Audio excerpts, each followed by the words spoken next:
Tulianza hii project wakati tulisikia kuna masomo inasomwa huko Mukima Secondary School. Sisi tukajitolea kama wamama, tukasema twende tujifunze, tuone vile watu wanafanya.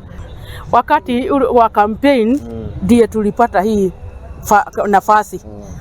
Kwa hivyo imekaa sasa inaendelea miaka 10, campaign ile ingine sasa inaendelea karibu miaka 10.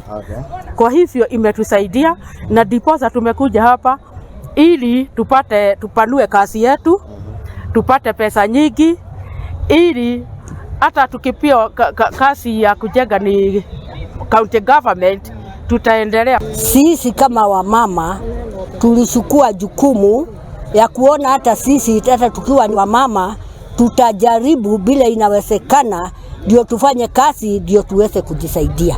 Imetusaidia kabisa kwa sababu hata fedha mfukoni, afya ya mwili, tunalea watoto nini Kisugu hivi. Kwa sababu tumesomesha watoto na hii kazi. Na serikali ningewasihi watununulie hata kama ni mashini hii ya hydroform. Inatumia nini diesel, sijui inatumia diesel au inatumia nini. Lakini hiyo ni hisia kufanya nayo. Sasa tukipata msaada kidogo, tuinuliwe kidogo, mbele ya hapo tutafaidika. Naguo wera muritoni wa gutambura miri iria yakorirwe githikurio kuria